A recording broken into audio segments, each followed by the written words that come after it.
Okay, there's one other thing, and I find this incredible that we've missed this. And you remember when I told you about December 12th when they signed that deal with Moderna? Okay, the government said we want to first make sure that no lawsuits can be had. Then we want to partner with Moderna to be able to make the vaccines.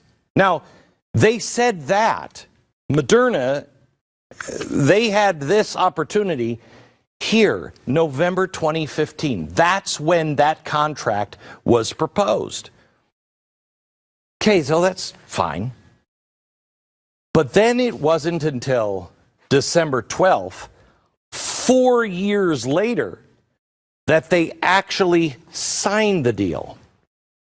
Now, I've been through many high-level negotiations, but I've never seen anything that started 4 years before. Coincidentally, once they find the Frankenstein virus, and then they negotiate for 4 years, and what a coincidence, they sign it just before the breakout of COVID. That's weird, isn't it? Let me just go over this quickly, just so you can really understand it, the important parts. The people you need to know: Dr. Ralph Beck. I'm not assigning ill intent to anybody at this point. These people actually believe that they should check all animals for all viruses, and they should find a vaccine for all of them, so we'll always be prepared. Okay, I think that's insane, very dangerous, but then again, I've been to the movie theater before. So they actually believe this stuff. Dr. Xi, the Bat Lady, she and Beck and Peter Daszak all are in this through the entire thing. That is America and China through a corporation that is being funded by who other than Dr. Fauci's NIH. They did gain of function research. They paid for it. Fauci's people paid for it through EcoHealth. 2015, gain of function. There's lie number one. Then this strange, hey, let's partner with Moderna. I don't think this is normal. I'd like to know, did we cut a deal to where we own it, but we're not getting any money for it now that it's being sold? I mean, I kind of feel like if this would have been done with Trump, you'd kind of go, well, at least we're making money, huh? No. First of all, we shouldn't be making money on something that is this dire, right? We should be openly giving it to people. But it was paid for, all of this research, paid for by you. All of the research to create a Frankenstein monster, and then all the money to develop this. It was paid for by you. If we are getting paid, where's the money? Where's it going? My feeling is it's going to fund more of this. I said at the beginning of the show, COVID-19, biggest story in the history of the world. It has affected every aspect of our life. Public-private partnerships, coronavirus, Frankenstein monsters, a partnership with China. All of this stuff you can look at. When you start to go into here, it starts to get dirty, but you can at least say they were trying to do the right thing. Once you get into this, there's something was going on. Something was going on. And the fact that Moderna started the negotiations with the United States coincidentally the year we found the virus, and then they sign it coincidentally at the same time? I don't buy that. I just don't buy that. But the really disturbing part is the third chalkboard. I should remove Jesus and his mom because I don't think they belong there. The really disturbing part is how you've been lied to. Jason, let's start the day that China finally admits there is a problem. This is December 31st, 19, right? Pandemic day. Okay. These are the Beck emails obtained by a FOIA request, Freedom of Information Act. You have a right to know. Now, here's what's really interesting. Many of these emails were redacted when they were set out because they had sensitive information in it. But there were sometimes 25 people on the CC list. What if you could take the Fauci emails and compare them to the emails from all the other people that were CC'd and see if they're redacted in the same place? And when they're not, piece together one full email. That's what researchers have done. And here's what we found. On December 31st, the official day of the pandemic, the first official day, Dr. Beck sends an email to his buddy, Peter Daszak, and he says, "Hey, have you heard any news on this?" Now, if I'm those guys, and I've been working with Dr. Shi, and it's in Wuhan, and I know what we've been trying to do, you got to imagine how the news of an outbreak was being taken by these guys. Here we have an outbreak of a virus that is similar to the one they've been working on, popping up directly at the location where they've all been collaborating. I mean, I'd be a little freaked out. So Daszak responds to his people at EcoHealth that they are reaching out to, I love this, good sources in China. I wanted to put somebody up on the chalkboard, but I'm not sure who he thinks are good sources in China. So I mean, maybe it's not them, probably not, but who else are good sources? Fast forward 1 week, January 6th. Now it's time for Fauci's NIH to hit up Daszak. The subject line in this email is Wuhan pneumonia. And the purpose was to find out what Daszak's contacts in Wuhan, obviously Dr. Shi and the Wuhan lab, were saying. He responds with, quote, "Definitely focusing attention on this one, Eric. I spent New Year's Eve talking with our China contacts. I've got a lot more information, but it's all off the record." Wait a minute. Let's see if I can get my arms around this. So the guy who's been the front man or the middleman for the money between Fauci and the Wuhan labs, why is he corresponding with a Chinese contact, Dr. Shi? And why is it off the record in an official NIH email? We got a pandemic. Let's put it into context, shall we? Do you remember my outbreak chalkboard earlier in the show? Strange things were happening at the Wuhan lab as early as September. Athletes reported other strange things were going down in Wuhan at the World Military Games in October. Then they started to get sick. Official Chinese documents show the hospitalizations from the same month in October. Researchers at the Wuhan lab are getting sick and hospitalized in November. Now, I'm just spitballing here, but maybe that was some of the off-the-record information. Well, that and yeah, I mean, we've been working on this kind of virus in the Chinese lab, at the same place of the outbreak. Oh, and by the way, with U.S. money. But don't worry, the NIH owns the patent for the vaccine.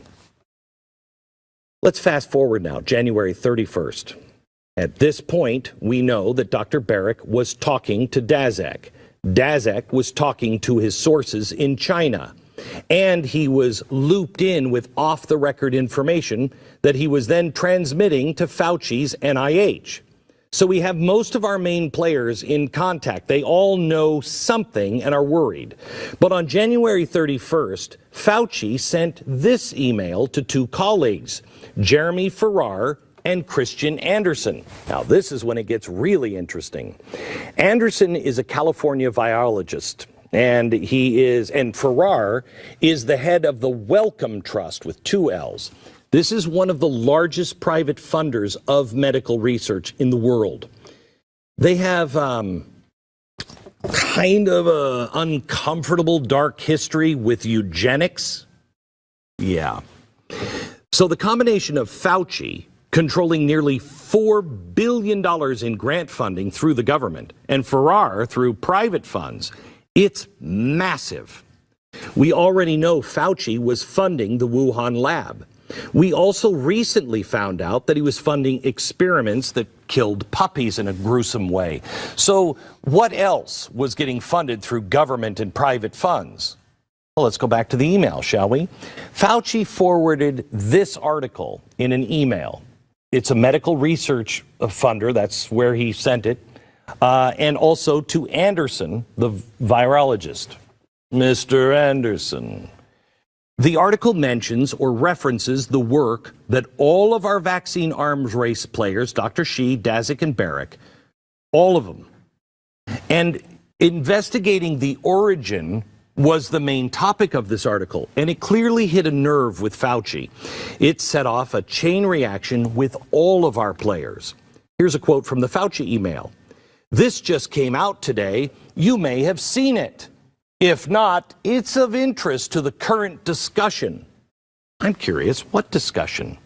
Maybe the off-the-record conversations being held between Daszak and Fauci's NIH? Mr. Anderson responds, quote, "I should mention that after discussions earlier today, Eddie, Bob, Mike, and myself all find the genome inconsistent with expectations from evolutionary theory." What does that mean? That means this was lab made. Now, as you can see on the NIH website, the virus was sequenced 2 days prior. They all had an opportunity to analyze it, and the consensus was at that time that COVID-19 had been manipulated in a lab. Now, that's hard to measure the panic in an email, but that's basically what ensued. The very next day, February 1st, Fauci sent his deputy an email. Quote, "It is essential that we speak this AM. Keep your cell phone on. I have a conference call, likely be over at this time. Read this paper as well as the email that I will forward to you now. You will have tasks today that must be done." The email he forwarded was the same article that questioned COVID's origin, and that mentioned all of our players. Now take a look at the attachment that Fauci added to the email. Beck, Shi et al., Nature Medicine, SARS, gain of function. The email's subject line was important. He wanted to keep his phone close and to get a read on what Beck and Shi had been doing since 2013, and I'll add, with the NIH funding through Daszak. Now take a look at the deputy's immediate response. Quote, "The paper you sent me says the experiments were performed before the gain of function pause, but have since been reviewed and approved by NIH. Not sure what that means, since Emily is sure that no coronavirus work has gone through the P3 framework. She'll try to determine if we have any distant ties to this work abroad." Panic. Sorry, let me play this for you one more time. Senator Paul, with all due respect, you are entirely and completely incorrect. That the NIH has not ever and does not now fund gain of function research in the Wuhan Institute Do they fund of Virology. Dr. Beck? We do not fund. Do you fund Dr. Beck's gain of function research? Dr. Barrett does not doing gain of function research. Does not do gain of function research? Everybody was talking about it in 2015. Fauci was sending his deputy urgent emails with documents that had gain of function in the description. Now, how does he actually deny this to Rand Paul or anybody? They then scrambled to see if they had any, quote, ties to this work abroad. They have researchers just like I do, and I'm sure they're very capable. I hope they are. So surely they went to their grants and saw this like we did. I'm sure they went to their own website where Dr. Beck and Dr. Shi published their little Frankenstein coronavirus research.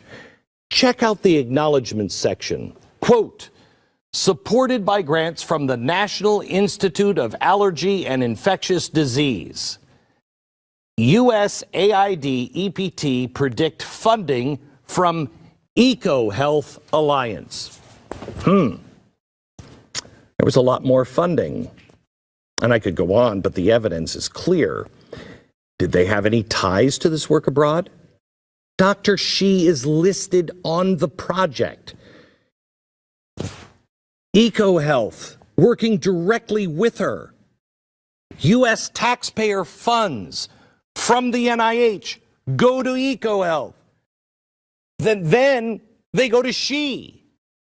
Taxpayer funds are all over this. Of course, we reached out to Dr. Fauci. We want to be fair. The NIH, we reached out to them to get an on-the-record response for why they officially lifted the pause. But so far, we have not received a response. Panic. Fauci and Farrar, maybe the two largest grant funders for medical research, like Beck and Cheese, organized a meeting the very same day. They included some of the most influential virologists they could muster, including Christian Anderson. Now, this is important. 2 days prior, he said COVID looked like it was manipulated in a lab. Anderson was to give the meeting a summary, and Farrar was there to discuss the next steps. Now, I have to assume now that everybody in the meeting was very aware that Beck, Shi, EcoHealth Alliance, and U.S. government funding was all wrapped up into a nice little ball. They knew Beck and Shi had the tools to make a coronavirus more transmissible to humans. So what would those next steps include?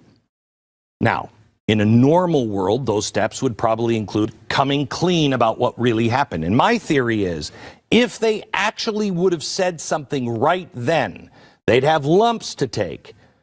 But it wouldn't have been a very big deal at the time. I mean, they take their lumps, a full investigation on what really happened at the Wuhan lab, and we would have moved on, really, I think. Most of us would have been more receptive to what was going on if they would have handled it that way. But that's not what happened. Let me show you what they did do. Here's a letter that was issued just 2 days after Fauci's conference call on February 3rd by President Trump's science advisor, Kelvin Droegemeier. He says, I'm writing to ask the National Academies of Science, Engineering, and Medicine to rapidly examine information and identify data requirements that would help determine the origins of 2019 COVID. Sounds good so far, right? But listen to the conclusion. Specifically from an evolutionary structural standpoint. So he wants them to investigate and find out, but really concentrate on anything other than the lab. Every email leading up to this announcement seemed to suggest that gain-of-function research and that COVID was being manipulated in the lab was, if not the consensus, at least something to be seriously concerned with. But now we have Trump's science advisor mandating that all investigation should be focused on COVID being natural or evolutionary. First of all, how can all of these people claim to be scientists? They are being told what to investigate and what not to investigate, all the options and data. And second, there is no way President Trump was read in on this.